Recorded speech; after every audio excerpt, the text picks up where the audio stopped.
कोई आग से खेलेगा तो उसका अंजाम क्या होगा, ये बांग्लादेश अब समझ रहा है। क्योंकि जब कोई बार बार भारत को आंख दिखाने की कोशिश करता है तो भारत भी अब सीधा जवाब देना सीख चुका है। और इस बार तो जवाब ऐसा दिया है कि बांग्लादेश की सड़कों पर ट्रकों में भरा हुआ माल सड़ रहा है, फैक्ट्रियां ठप पड़ गई हैं और यूनुस साहब के होश उड़ चुके हैं। आज की इस वीडियो में हम आपको बताएंगे कि कैसे भारत ने ट्रांसशिपमेंट रोककर बांग्लादेश को ऐसा झटका दिया है जिससे उसकी सबसे बड़ी इंडस्ट्री तबाह हो रही है। देखिए, बांग्लादेश का हर सेक्टर, हर धंधा भारत पर किसी ना किसी तरह से डिपेंड करता है, चाहे बिजली हो, दवाइयां हो, टेक्सटाइल का कच्चा माल हो या फिर एक्सपोर्ट का रास्ता। अब बात करते हैं ट्रांसशिपमेंट की।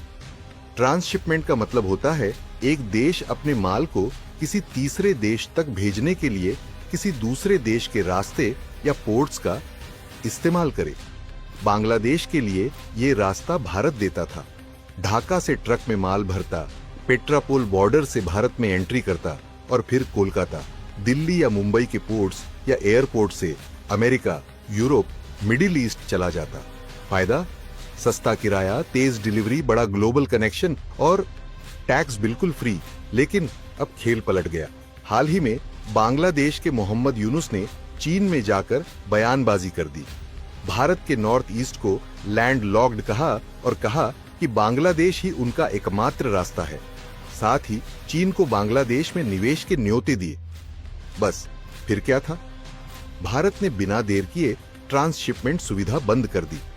ऑफिशियल कारण दिया गया कि बांग्लादेश के माल से भारत के पोर्ट्स और एयरपोर्ट्स पर भीड़ बढ़ रही थी। भारतीय एक्सपोर्टर्स को नुकसान हो रहा था। लेकिन रियलिटी ये है कि यूनुस साहब की हरकतों ने आग में घी डाल दिया और भारत ने उसी आग में बांग्लादेश का हाथ जला दिया।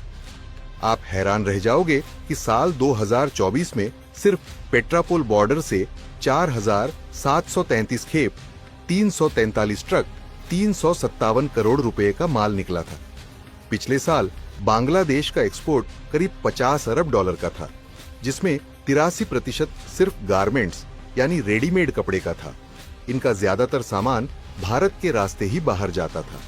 हर दिन 50 से 60 ट्रकों में से 15 से 20 ट्रक अमेरिका, यूरोप जाते थे। लेकिन अब वही ट्रक बांग्लादेश की पार्किंग में खड़े हैं। दिक्कत क्या है ये भी जान लेते हैं। दरअसल दिक्कत है कि गारमेंट्स का फैशन टाइम बेस्ड होता है। डिले हुआ तो माल की डिमांड खत्म। और अगर बांग्लादेश अब चटगांव या मोंगला पोर्ट से माल भेजेगा, 20 दिन ज्यादा, 2 से 3 गुना खर्चा ज्यादा, ऊपर से भीड़ और कम कनेक्टिविटी। मतलब फैक्ट्रियां बंद, मजदूर बेरोजगार, माल खराब और एक्सपोर्ट बर्बाद।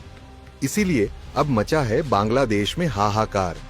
भारत ने 4 ट्रक रोककर लौटा दिए। गर्मियों में ट्रक में भरे रेडीमेड गारमेंट्स फंस चुके हैं। बांग्लादेश का सबसे मजबूत सेक्टर ही हिल गया।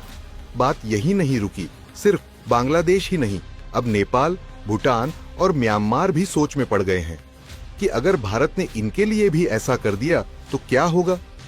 खैर, साफ है कि जो भारत के साथ चलोगे फायदा होगा, जो चीन का झंडा उठाओगे नुकसान उठाओगे।